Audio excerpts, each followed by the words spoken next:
Cheers and welcome to the pour, where things are already getting dark.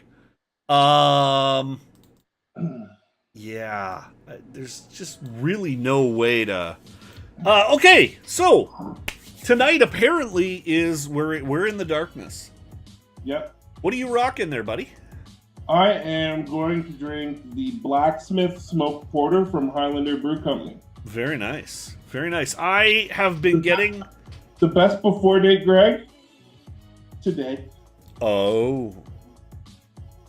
So does that mean it's been getting better every day up till today, and today is the day to drink it? Or has it been getting worse every day, and now you're screwed because you're right at the end? Today is maximum goodness. Tomorrow it would be as good as it was yesterday. And then the day after that, it'll just start to go downhill. Yeah. Gotcha. All right. Okay, so I have got in my hand. I a couple of weeks ago, I got grilled a little on the Tube of You, the Book of Faces, and the Twatter. And somebody had hooked up with me on Untapped and went through my beers and gave me a raucous shit kicking for not drinking enough Alberta beer. So earlier I had some Ribstone Creek. For the pour tonight, Blindman Brewing barrel-aged Imperial Stout at 12%, 11.5, give or take. Yeah! Kentucky bourbon barrels with toasted coconut, aged for 200 days in the barrel. Yep, have fun with that. And cellared since February 7th. So we're going on 4 months in my cellar and 200 days in the Kentucky bourbon barrel. I'm pretty excited about this. Why don't you kick us off? Psh. Dude, it landed. Nice. I'm impressed, man. That's good. That's the way it's supposed to look, right? You're like a professional. Or a professional. Can you be a professional beer drinker? It's like tar.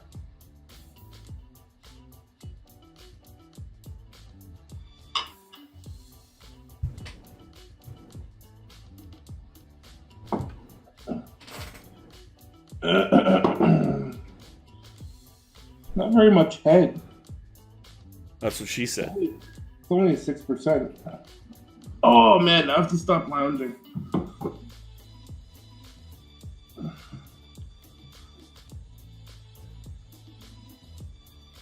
Like dark espresso.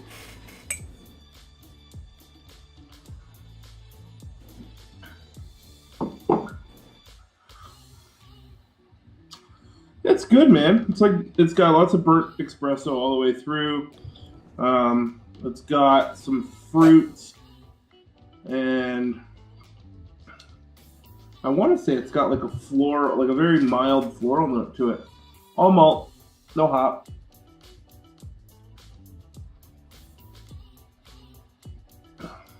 I get the impression it's aight. Yeah, it's meaty. Yeah. It's aight though. It's not, obviously it's not knock down the door, call the police, punch a cicerone good. We live in a world where all stout beers or all porter beers are judged on the Kentucky Bastard scale. But I would have this beer again without doubt. It's a coffee. It's like almost like a burnt roast, but a happy medium is not a bad thing, of course. Yeah, it's a 6% stout that I could drink 7 of. It's good beer. Okay, all right. Well then let's let you ruminate on that, and let's. Mine get a little warm. let's dive into this here Blindman Brewing. Now, Blindman is a small brewery out of Lacombe, Alberta, operated by a bunch of ex-Edmonton homebrew guys and some others, but certainly notably a few of them from the Edmonton Homebrew Club. So I know the pedigree of these guys. They make good beer. Holy cow. The drips that just came out of the can onto the lid of the can are dark. Now, I was going to use a nice tall glass for this. I'm switching to the short one because the nice tall glass, turns out, has some schmutz in it, and I don't think any beer deserves to be intentionally poured into schmutz. You want to talk like dark. It's pouring black. I'm trying to get some head on it, and it's not capitulating. It's just like I can't get any head.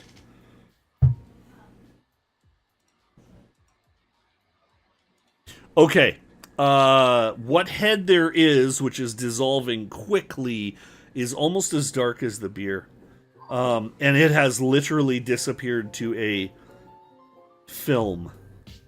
That looks awesome, dude. That looks like midnight in a glass. It does. The nose is ever so slight. Okay. I've had really high hopes for this beer. I don't want this to go wrong. And so I'm being very, very cautious right now about what I'm perceiving.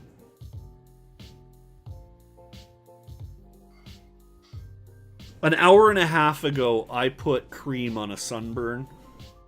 I'm getting more of that in the nose than the beer when I sniff the glass. Because I had this hand on it. There is a incredibly subtle malt nose, but that's it. If I get my nose damn near in it, like I got a drop of beer on it, there's a little earthiness to it, and that's it. Oh, why thank you for delivering that. Holy shit, that's black. Yes, it is.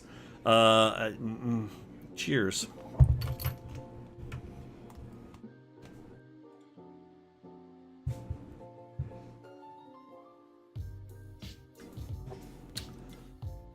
Holy shit.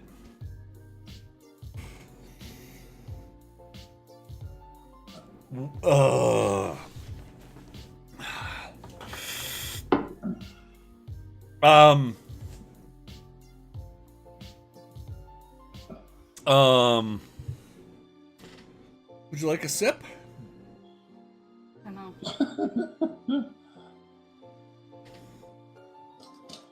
Holy shit.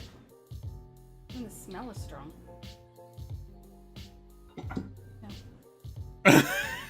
Yeah. And we have our first refusal. Okay. Very sweet. Meds are on. Awesome. Very, very sweet. Incredibly intense flavor profile. Lots of malt, a little bit of coffee, a little bit of chocolate, more of that sort of sweetness, almost. It's a sweet stout underneath. A huge amount of the wood and vanilla and bourbon from that barrel is in this beer. It is not hiding in any way, shape, or form. In fact, it basically raped the stout that went into it, converted it to another religion, and then put it on television and started doing weeknight shows to get money. It's unbelievably strong. Fairly heavy mouthfeel. It's thick. It's a serious beer. But the part that got me, and I'm going to take another sip and just see if maybe it was shock factor.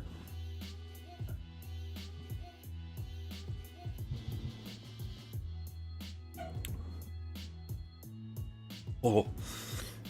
That coconut is up front right now, right in the beginning. Holy shit, kick you in the face. Oh. Then it dies back and leaves residual sweetness while your teeth reseat themselves into their sockets. It's one of those beers. And then the shot of bourbon you just drank warms you up all the way down to about here. To about there. I can feel it all the way down. There is a metric buttload of alcohol in this.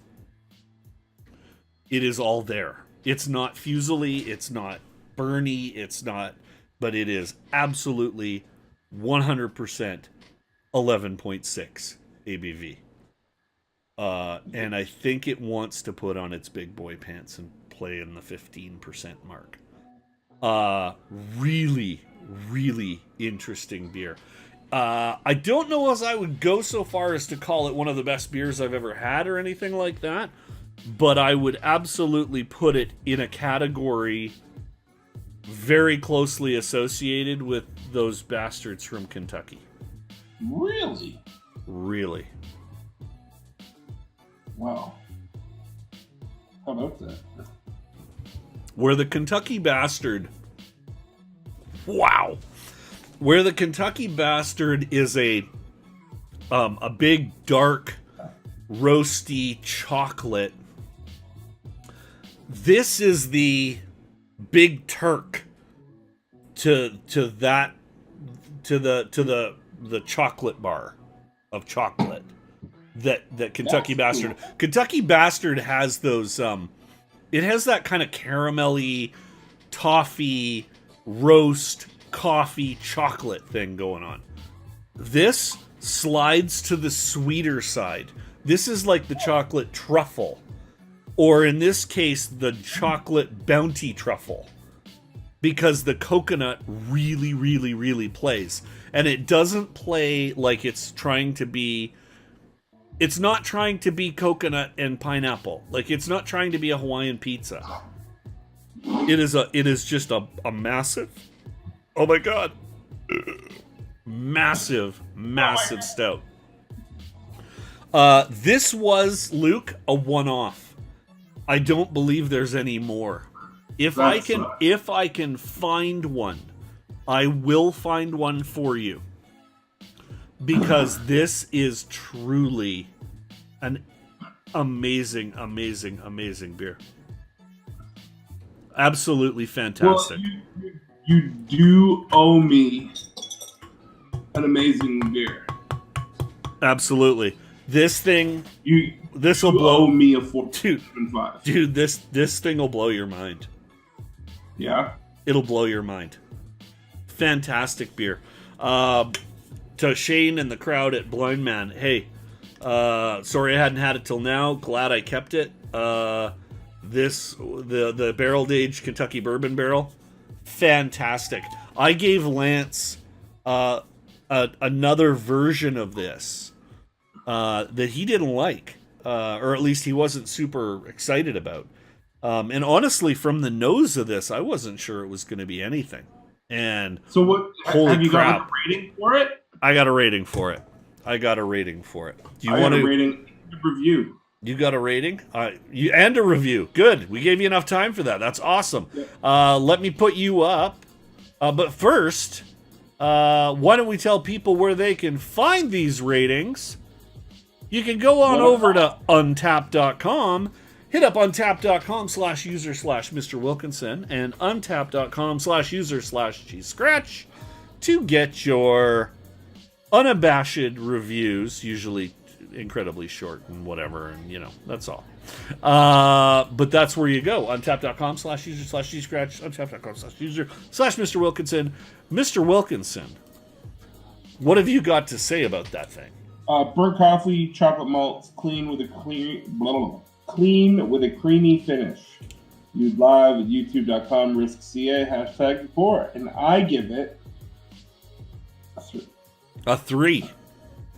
Yeah. All right, I haven't written mine yet, but I'm going to give you a real short taste of what it's going to look like when I do write it.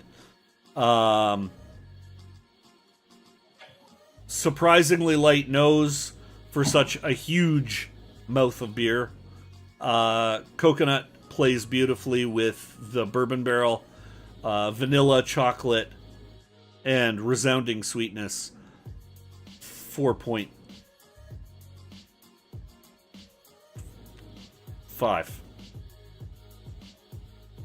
Really?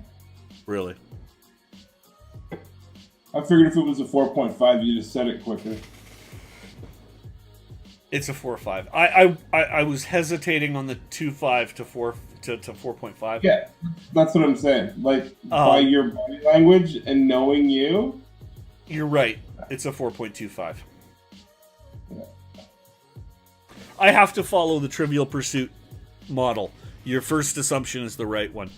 If the nose had a little more to offer, it would be a 4.5. I think the fact is, for me, at this moment, you heard my wife when she came down. She was like, "Oh, smells strong. I'm not going to try it." She obviously was picking something up I couldn't. Yeah. But even now,